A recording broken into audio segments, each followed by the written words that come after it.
Bismillahirrahmanirrahim. Assalamualaikum warahmatullahi wabarakatuh. Waalaikumsalam warahmatullahi wabarakatuh. Apa kabar Hakim Fams? Semoga semuanya yang menonton video kita pada kali ini senantiasa dalam keadaan sehat walafiat serta Allah limpah curahkan kenikmatan dan juga kelancaran dalam segala aktivitas. Amin amin ya rabbal alamin. Alhamdulillah, pada kesempatan kali ini kita akan membahas beberapa info terkait puasa. Nah, ini sebelumnya saya dengan Ustadz Abdul Razak nih, bikin konten videonya. Tapi kali ini alhamdulillah didatangkan dengan Ustadz Imam, yang mana beliau adalah salah satu guru yang mendidik anak-anak Pondok Tahfiz Al-Hakim yang memang letaknya nggak jauh dari kantor kita ya, Ustadz ya. Anak didik kita ada berapa nih, Ustadz? 8 orang. 8 orang, alhamdulillah. Nah, kemarin alhamdulillah tuh pada pekan lalu ya, Ustadz ya, itu sudah setoran, ada yang 3 juz, 4 juz, bahkan sampai 5 juz ya, Ustadz. Betul. Alhamdulillah kemarin agendanya lancar dan mudah-mudahan bisa mencapai hafiz sesuai dengan target. Berapa tahun, Ustadz? 2 tahun. 2 tahun ya, alhamdulillah. Nah, baik. Jadi pada kesempatan kali ini, Ustadz, kita kan udah tinggal beberapa hari lagi nih, Ustadz. Mungkin kalau bulan bisa lebih cepat untuk puasa Ramadan. Nah, tapi kalau hitungan hari mungkin 100 harian ya, udah mau masuk Ramadan, Ustadz ya. Ini kita sudah masuk bulan Rabiul Awal masih, Ustadz ya. Nah, tinggal beberapa bulan lagi kita akan memasuki bulan Ramadan, yang mana memang semua umat Islam diwajibkan untuk berpuasa, Ustadz. Nah, kalau yang nggak puasa lah harus ada tentu syarat yang syar'i ya, yang tidak membolehkan, ada uzur. Nah, seperti itu. Namun ini saya ingin bertanya, Ustadz. Kan nanti tentu semua orang berpuasa, Ustadz ya, wajib gitu kan. Nah, kemudian ada satu kondisi di mana kan kita di sini memang di Indonesia waktunya ya normal ya, Ustadz ya. Tapi kalau misalkan kita kan di sini Hakim Travel nih, yang biasa memang ada umroh Ramadan awal atau mungkin akhir Ramadan atau juga yang full Ramadan. Nah, kemudian ini ada perbedaan saat antara waktu, kemudian juga cuaca mungkin. Nah, ini ada perbedaan nggak saat mungkin pahala yang didapatkan ganjarannya yang puasa di Indonesia dan juga yang puasa di Saudi atau bahkan di negara lain yang waktu antara subuh ke maghribnya itu lebih lama, Ustadz. Nah, ini ada perbedaan mungkin secara nilai pahalanya atau apa gitu. Gimana, Ustadz, kira-kira, Ustadz? Baik. Bismillah, salatu wassalamu ala rasulillah wa ala alihi wa sahbihi wa man wala, amma ba'd. Yang pertama, masalah pahala ya. Yang namanya pahala itu didapatkan oleh seorang hamba manakala amalnya diterima oleh Allah Subhanahu wa ta'ala. Nah, agar amal kita diterima, yang harus kita perhatikan syarat diterimanya amal. Nah, itu penting tuh. Jadi kita beramal agar diterima harus tahu dulu syaratnya apa. Nah, syarat yang pertama itu adalah kita mesti ikhlas. Ikhlas kepada Allah. Jadi amal yang kita lakukan semata-mata murni untuk mencari keridhaan Allah Subhanahu wa ta'ala. Rasulullah sallallahu alaihi wasallam bersabda, "Innamal a'malu binniyat." Sesungguhnya setiap amal itu bergantung pada niatnya. Wa innama likulli imri'in ma nawa. Dan setiap orang itu diberi balasan sesuai dengan niatnya. Faman kanat hijratuhu ila Allah wa rasulih fa hijratuhu ila Allah wa rasulih.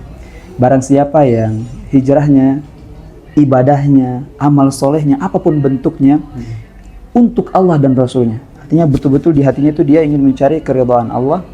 Maka kata Rasulullah SAW, fahijratuhu ilallahi wa rasul. Maka hijrahnya, ibadahnya, amal solehnya, apapun bentuknya itu untuk Allah dan Rasul. Artinya Allah terima dan Allah akan berikan balasan pahala di akhirat. Nah, itu yang pertama. Nah, syarat yang kedua, al-ittiba. Itu juga tidak kalah penting. Jadi beramal nggak cukup, harus ikhlas. Ikhlas saja nggak cukup. Mesti sesuai tuntunan ajaran Nabi SAW. Rasulullah SAW bersabda, "Man amila amalan laisa alaihi amruna fahuwa rad." Barang siapa yang beramal, apapun amalnya, yang tidak sesuai dengan ajaran kami, tuntunan kami, fahuwa raddun, maka amalnya tertolak. Jadi kita pastikan ketika kita beramal, kita mesti ikhlas, dan yang kedua mengikuti tuntunan dan ajaran Nabi SAW. Itu poin pertama ya, seputar pahala. Nah, poin yang kedua tentang puasa. Puasa ini luar biasa nih, amal yang sangat istimewa. Kenapa? Karena Rasulullah Shallallahu Alaihi Wasallam bersabda, "Kullu amali bani Adam yudha'af." Jadi seluruh amal anak cucu Adam, apapun bentuknya, yudha'af. Itu pahalanya dilipat gandakan. Al-hasanatu asyru amthaliha. Jadi satu amal soleh, satu pahala itu dilipat gandakan menjadi 10. Ila 700 dhif. Sampai 700 kali lipat. Jadi orang yang sedekah sehari misalnya 2.000, pahalanya seakan dia sudah bersedekah 2.000 dikali 10 dikali 700. Luar biasa. Demikianlah seluruh amal soleh. Qala Allah Azza wa Jalla, Allah Subhanahu wa taala berfirman dalam hadis qudsi, illa shaum. Kecuali puasa. Fa innahu li. Sesungguhnya puasa itu untukku. Wa ana ajzi bih. Dan aku sendiri yang akan membalasnya. Artinya kalau seluruh amal soleh itu sudah jelas hitungannya, dia dapat berapa kali lipat pahalanya. Puasa nggak kayak gitu. Puasa unlimited, nggak ada batasnya. Jadi terserah Allah mau kasih berapa. Mau 1 juta kali lipat, mau 1 miliar kali lipat, terserah Allah. Kenapa? Karena kata Allah, fa innahu li wa ana ajzi bih.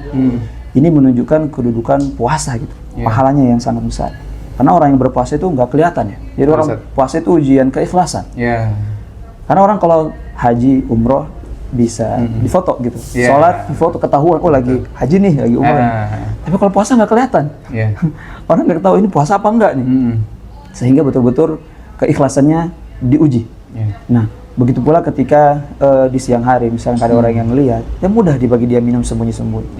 Tapi ketika orang nahan, karena apa tuh dia nahan? Karena Allah. Sehingga kata Allah, fa innahu li, puasa itu untuk wa ana ajzi bih. Aku sendiri yang akan membalasnya. Dan puasa bukan hanya sekedar menahan lapar dan dahaga. Nah, banyak orang yang berpuasa tapi masih melakukan hal-hal yang diharamkan oleh Allah. Padahal Rasulullah SAW bersabda, "Man lam yada' qawla zur wal 'amala bihi." Barang siapa yang tidak meninggalkan ucapan dan perbuatan yang diharamkan oleh Allah, perkataan kotor, kata-kata dusta atau perbuatan yang semisalnya, kata Rasulullah, "Falaysa lillahi hajatun fi ay yada'a ta'amahu wa syarabahu." Allah tidak butuh dia meninggalkan makan dan minum. Artinya Allah nggak butuh puasa.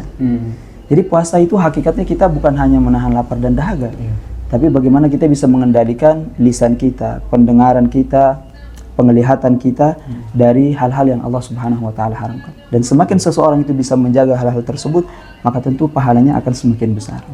Nah, itu terkait puasa. Pertanyaannya sekarang, gimana kalau ada orang yang berpuasa di 2 tempat yang berbeda?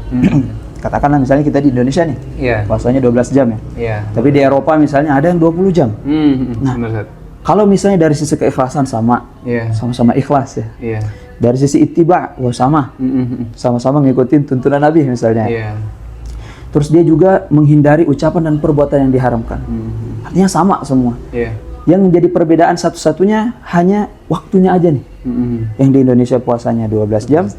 Yang di Eropa misalnya katakanlah di negara tertentu ada yang 20 jam. Berarti dia 20 jam tuh. Semuanya sama, keikhlasan, ittiba dan lain-lain sama. Pertanyaannya, sama nggak pahalanya? Jawabannya insya Allah enggak. Masya Allah. Kenapa enggak? Karena Allah itu maha adil. Tidak mungkin seseorang yang beramal dengan pengorbanan yang ekstra nih, lebih capek, lebih lelah, lebih lama sabar, terus dikasih balasan yang sama dengan yang biasa-biasa aja. Gak mungkin. Gak mungkin. Contoh orang yang sholat duha, setiap hari ada yang sholat 2 rakaat, ada yang 8 rakaat. Sama nggak balasannya? Nggak dong. Yang sholat tahajud 1 malam, setiap malam dia sholat 5 menit. Ada juga yang 1 jam. Sama nggak pahalanya? Nggak tentunya. Berbeda. Nah, Rasulullah SAW bersabda pada Ibunda Aisyah setelah selesai melaksanakan ibadah umrohnya, kata Rasulullah kepada Ibunda Aisyah, "Inna laki minal ajri ala qadri nasabiki wa nafaqatiki." Sesungguhnya pahalamu itu tergantung dari kadar kesulitan dan pengorbanan. Artinya semakin sulit engkau beribadah ya, semakin besar pengorbanan dari sisi energi yang dikeluarkan, perasaan. Umroh kan ujian perasaan juga ya, kan kita emosi ya kalau udah capek, banyak orang yang mancing emosi gitu ya, ketika tawaf, ketika sa'i misalnya. begitu pula biaya yang kita keluarkan. Kata Rasulullah, semakin besar pengorbanan kita, maka semakin besar pula pahala yang kita dapatkan. Jadi ini dalil bahwa semakin lelah seseorang itu beribadah, maka insya Allah pahalanya juga akan semakin besar. Masya Allah. Hadza wallahu ta'ala a'lam. Syukur Ustaz penjelasannya. Mudah-mudahan dari apa yang Ustaz sampaikan ini kita bisa lebih mempersiapkan lagi tentunya Ustaz ya. Apalagi untuk bulan suci Ramadan yang akan datang. Bagi Hakim Fems yang mungkin nanti berpuasanya ada di Eropa yang sampai 20 jam. Nah, jangan khawatir. Insya Allah seluruh pengorbanan, seluruh keikhlasan tentunya berbeda balasannya antara puasa di Indo yang hanya 12 jam mungkin ya, tapi mungkin yang di Eropa atau di luar negeri sana bisa lebih lama durasi puasanya daripada di Indo. Nah, jadi demikian nanti insya Allah akan kita kupas tuntas lagi persiapan-persiapan apa saja sih yang perlu kita siapkan untuk menjalankan ibadah puasa Ramadan nantinya insya Allah. Baik demikian, syukran jazakallah khair atas penjelasannya, mudah-mudahan bisa bermanfaat untuk yang menonton, untuk kita semua. Terima kasih atas perhatiannya. Assalamualaikum warahmatullahi wabarakatuh. Waalaikumsalam warahmatullahi